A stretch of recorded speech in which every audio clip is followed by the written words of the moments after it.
Hello YouTube, Robot Combat Models here. Welcome to a brand new series where we will be looking at the history of certain robots from Robot Combat over the years. To start us off, we will be looking at the Scrap Daddy series of robots, and this is going to be a very interesting episode because Team Scrap Daddy did something that not many other robots or robot teams did at the time.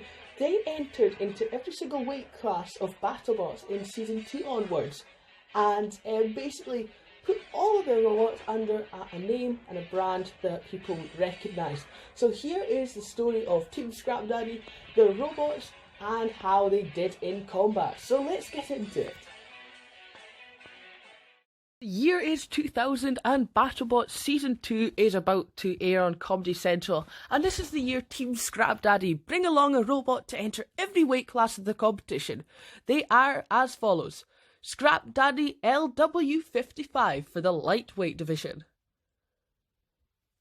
Scrap Daddy MW110 for the middleweight division, Scrap Daddy HW210 for the heavyweight division, and Scrap Daddy SHW325 for the super heavyweights. There's quite a bit of confusion involving the names. So obviously for the name of these ones, Scrap Daddy was the brand name, and it would either be LW, MW, HW or SHW depending on the weight class. There were abbreviations for them. And then the number at the end was the weight that the robot weighed in pounds. So that's basically how they named them. So, they built 4 robots for 4 different weight classes, but were these robots any good? Let's take a look at how Scrap Daddy LW55 did in their first battle. Well, in their first battle of Season 2, they were drawn up against a robot called Green Dragon, which looks as followed, and they actually won this fight. We don't know much about it because it wasn't televised, but Scrap Daddy ended up winning. But then, just as everything seems to be going well, they're against Ziggo, fan favourite and deadly full body spinner, and as you can imagine, Scrap Daddy LW55 was quite a frail looking machine, and Ziggo absolutely obliterated it. So that was the end of Scrap Daddy LW55's campaign for Season 2. But how did the others do? Let's find out. So it's time to see how Scrap Daddy MW110 did. Well, it had another decent run in BattleBots Season 2 as well. Its first battle, it was drawn up against Doorstop, a good-looking rammer, and this fight started, it was on TV, but it was a pretty dull fight. Scrap Daddy struggled to get their saw blade working. In the end, it was a pushing match, and Scrap Daddy ended up winning as it pushed Doorstop onto the kill saws quite a lot. It then moved on to face another very good middleweight robot, Blade Runner, and unfortunately lost, and Blade Runner ended up winning, putting Scrap Daddy out of the competition. Next up, here we go, Scrap Daddy HW210. In its first battle, it had a tough draw against seasoned veteran Frenzy, which was now in its new colour scheme, Deadly Hammerbot. The fight started with Frenzy getting a few powerful hammer hits into Scrap Daddy, and Scrap Daddy tried to use its blade until it completely snapped off the moment it hit Frenzy. And Frenzy ended up pinning Scrap Daddy and eliminating it, so Scrap Daddy was out. Now it's time to see how the big daddy of the Scrap Daddies did. Scrap Daddy SHW325. Well, in their first fight, they were drawn up against Doom of Babylon, which was the same team as Mjolnir and Wrath. The fight started with Scrap Daddy having a heavier disc than its other ones due to the added weight. It actually stayed on, got some good hits, but in the end, Doom of Babylon flipped over Scrap Daddy, and they were also eliminated. So at the end of Season 2, Team Scrap Daddy ended up coming away with a win-loss ratio of 2-4, which wasn't the best.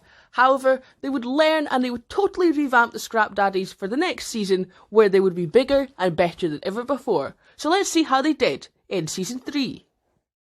So for Season 3, each of the robots were completely rebuilt and given more unique names. So the lightweight was now Scrap Daddy Surplus and took on this cool-looking torpedo look. And the middleweight would turn into Scrap Daddy Flip Skanker, and it was a wedge robot with a lifter on the top. Next, the heavyweight would turn into Scrap Daddy Persister, and would have a powerful wedge now on the front of it. And finally, the super heavyweight would turn into Scrap Daddy Turbulence, and it was just a big beefy wedge.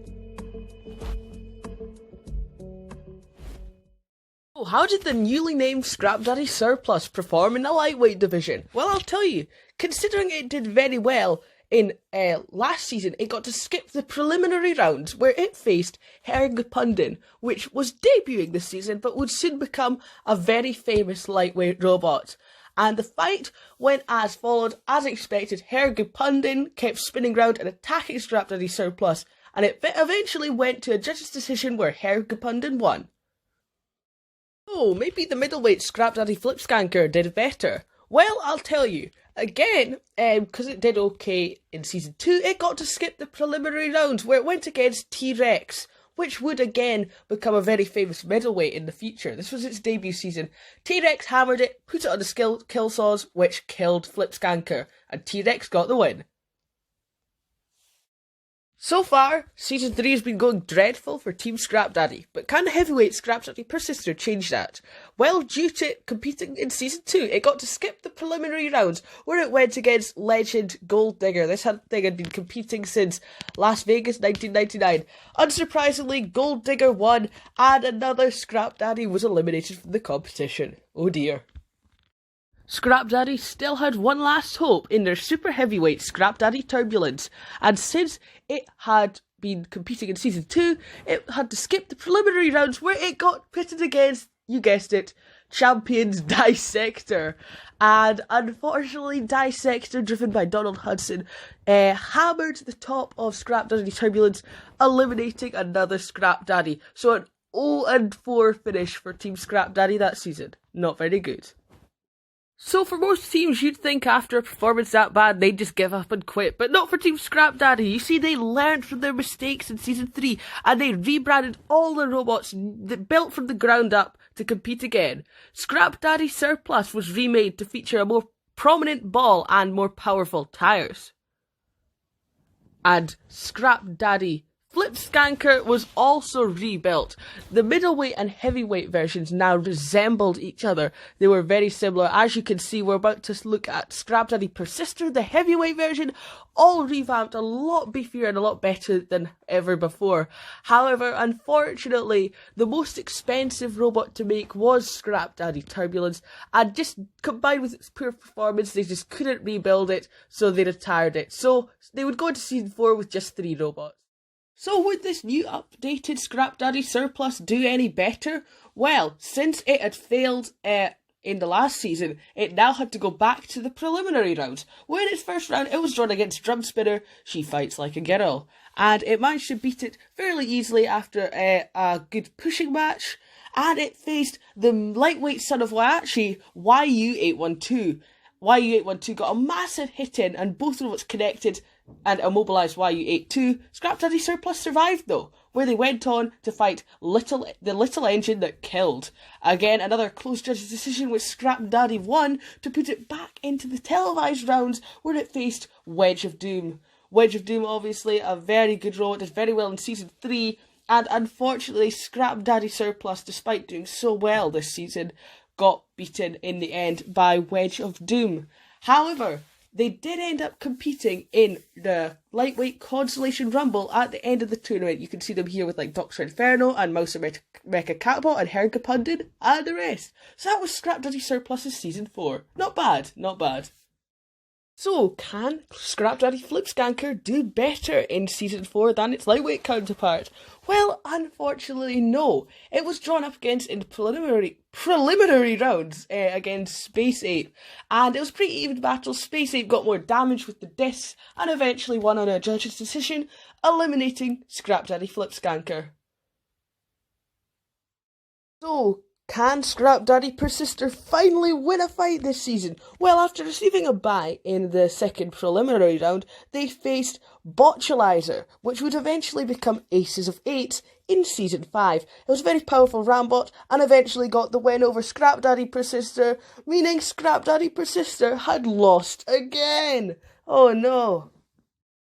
Well, that concluded Season 4 for Team Scrap Daddy. Not as bad as their Season 3, although only one of their robots only did very well.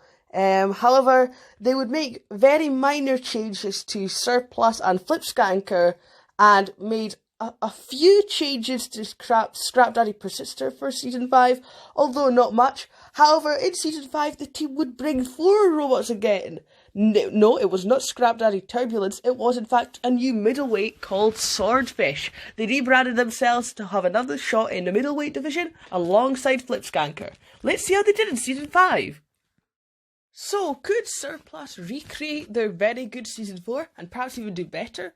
Well, since they did very well in Season 4, they got to skip the preliminary rounds where they faced the mini Hexadecimator, Hexy Jr. Unfortunately, Hexy Jr. used its powerful front flipper to eliminate Surplus, and that was the last time we would see Surplus on BattleBots. After losing its only battle in Season 4, Flipskanker was back to the preliminary round, where firstly it faced Machiavelli, a very interesting name there, just a standard grey pusher robot, which Flipskanker easily ended up beating. Next up, in the second round, it would go up against Speed Bump XL, which was actually Buzz from Extreme Warriors, so all you Robot Wars fans will know that. Again, Flipskanker managed to win, so the season's going very well. It was into the final preliminary round now, where it faced another box, which was Armadillo, and once more, Flipskanker won to go against into the TV rounds where it faced, SOB, a dustpan design, definitely the inspiration for Saw Blades, and it ended up controlling the fight and beating Flipskanker. Now all eyes were on Scrap Daddy Persister to see if it could finally win a fight. Well, unfortunately, due to its poor performance in the prior season, it was again in the preliminary round, where it would face Spiked Punch, which had really cool spring-loaded spikes. And in the end, Persister lost again, putting it 0-4 for its time in BattleBots and retiring after this fight. So what about the team's new robot Swordfish? How did it do in the middleweight division? Well, it got drawn up against Chiabot, which was the one with the leaves, yes. And now it did look like a Jockbot, but Chiabot had a very powerful spinner on the front, and it ended up beating Swordfish for Swordfish to go 0-1, and that was Team Scrap Daddy's last ever battle on BattleBots.